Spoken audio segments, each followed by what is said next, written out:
ఆ! అది సరే కంటిన్యూ చేస్తా. కోఆపరేషన్ గురించి బాగా చెప్పారు. Freedom from all other influence అన్నమాట. రెండోది మనసులోనే కొన్ని చాలా విషయాలు దాగి ఉంటాయి.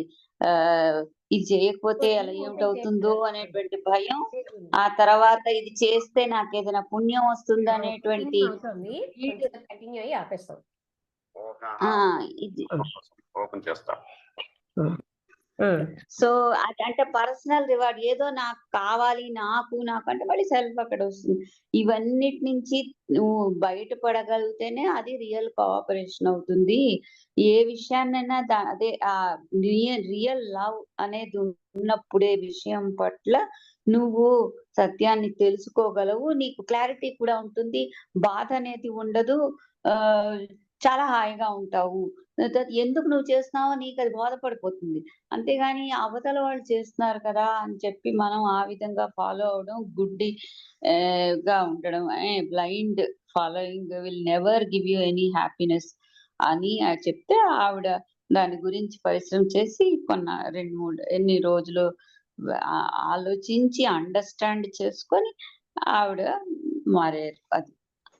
అంటే అథారిటీ అనేది ఏ రూపంలోనైనా ఇంకోళ్ళని ఫాలో అవ్వడం అనేది గుడ్డిగా ఫాలో అవ్వడం. అండర్‌స్టాండ్ చేసుకోవడం ఇంపార్టెంట్. Understanding is more. అంటే understanding not that teaching. Understand your conflict. Understand yourself కదా! And that understanding no guru will bring. ఏ గురువు మనలో ఉన్నటువంటి సంఘర్షణని మనకి క్లారిటీని ఇవ్వలేడు. మనమే తెచ్చుకోవాలని. అర్థమైందా అక్కడ అది? భార్గవి గారు మీకేమైనా డౌట్స్ ఉన్నాయా? మిగతా ఎవరికైనా? ఏం లేవు అమ్మగారు. నమస్కారం అమ్మగారు. నమస్తే. అర్థమవుతోంది కదా! ఓకే. అర్థమవుతుంది అమ్మగారు. ఆనంద్ కుమార్ గారు మీకేమైనా ఉన్నాయా డౌట్స్?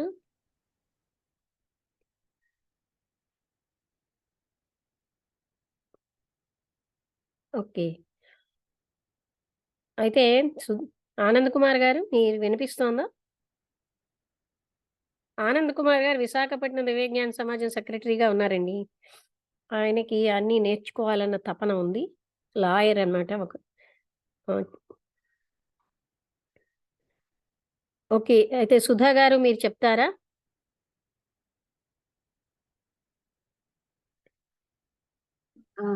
అంటే వాళ్ళు చెప్పేదే నేనే చెప్తాను. నాకు కూడా బానే అర్థమైంది. అదే అర్థమైంది కదండి. అక్కడ పాయింట్ ఏంటి అన్నది మనకు బాగా అర్థం కావాలి. ఏంటంటే అది అవగాహన చేసుకుంటేనే అందులో సత్యం మనం తెలుసుకోగలం. అది ముందర ఆవిడ అవన్నీ ఈయన చెప్పినవన్నీ విషయాలు తెలుసుకోలేకపోయింది. ఈయన చెప్పినవన్నీ ఈయన నేరోగా ఆలోచిస్తున్నారంది అంటూ అవన్నీ అంది. తర్వాత మళ్ళీ తర్వాత తను నిద్రలేని రాత్రులు గడిపానంది. వెళ్ళి అక్కడ కూర్చుని తను ఆలోచించింది. తన ఫ్రెండ్స్ అందరూనేమో ఇలా చెయ్యొద్దు అన్నారు. నువ్వు అలా వెనక్కి వెళ్ళొద్దు, ఎందుకు వెళ్తావు అని అన్నారు. కానీ తను అవన్నీ చేసుకుని తనలో అందులో ఉండే సత్యాన్ని గ్రహించి ఆయన మాటలకి కొంచెం తను ఇదైంది. అవన్నీ కొన్ని నిద్రలేని రాత్రులు గడిపానంది. అవన్నీ ఆలోచించింది. తను ఆలోచించి అవన్నీ థాట్ఫుల్ ఆలోచనలే. ఇవన్నీ వీటిలో సత్యం అనేది ఉంది. ఇది నేను గ్రహించాలి. నేను చేసేది తప్పు అనేది తనకి కొంచెం అర్థమైంది. అంటే మనం అర్థం చేసుకోవాల్సింది ఏంటంటే మనలో ఉన్న కన్ఫ్యూషన్ గాని మనలో ఉన్న ఏదైనా no guru will take out. ఎవ్వళ్ళు తీసుకెళ్ళి దాన్ని తీసిలేరు. మన కన్ఫ్యూజన్ ని మనమే తీసుకోవాలి కదా. ఇంకా చాలా మంది నేను ఒంటరిగా ఉన్నాను, నేను ఎవరో ఒక సంస్థతో అనుబంధం అయిపోతే నా ఒంటరితనం పోతుంది అనే దానికి వెళ్తారు. ఆ తర్వాత అతను స్వామి వెంకటేశానంద గారితో మాట్లాడారు. అది వసంతలత వాళ్ళందరూ విన్నారు, నారాయణ గారు. అప్పుడు కూడా స్వామీజీ కూడా ఒప్పుకుంటారు. ఎందుకంటే గురువు ఏం చేస్తున్నారు అన్ని శిష్యుడే చేసుకోవాలి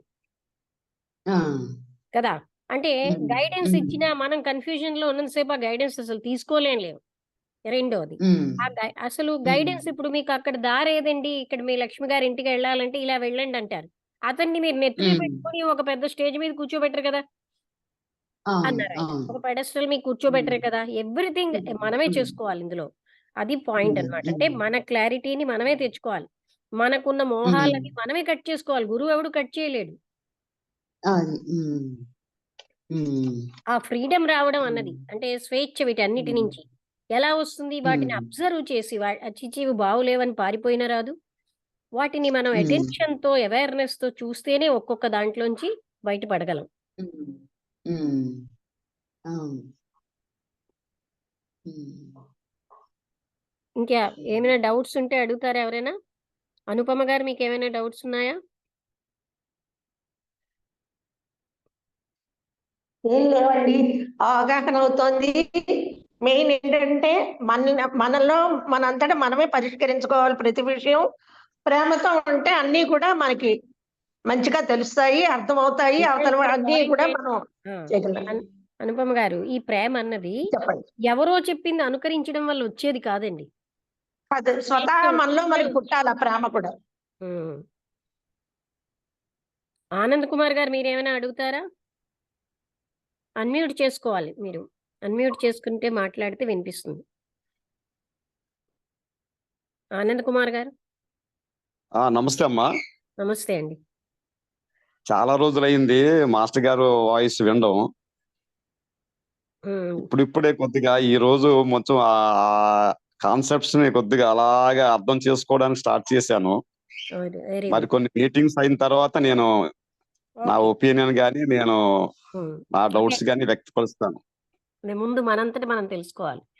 ఓకే అండి. దాంట్లో ఉమ్. ఉంటా. నమస్తే అమ్మా. నమస్తే. అండి. అయితే చాలా ఇలా- సంతోషము. చాలా చక్కగా చెప్పున్నారు ఆ, విషయాన్ని. అది నాకు చాలా స్పష్టంగా అర్థమవుతుంది. బట్ ఉమ్. నేను ఆవిడలాగా మీరు కూడా అంతర్గతంగా మీ అంతటి మీరు తెలుసుకోవాలి. అది సంతోషం. ఉమ్. విషయం అర్థమైంది. ఓకే అండి. అయితే ఇవాళకి ముగించేద్దామా? ఈ టాపిక్ చిన్నదే అయిపోయింది. నమస్తే అమ్మా. నమస్తే. అందరికీ నమస్కారం. ముగించేస్తున్నాను. సరే. ఇవాళ బాగానే అయిపోయింది. అందరూ నమస్తే బాగానే అమ్మా. అర్థం చేస్తారు. నమస్తే నారాయణ గారు. మీరు వస్తూ ఉంటే సంతోషం. ఓకే. అలాగే అమ్మా. భార్గవి గారు మీరు 2 రోజులు రాలేదు. మళ్ళీ రావడం మంచిది. మీ అమ్మాయిని దిగపెట్టడం ఏమైంది? కొంచెం తను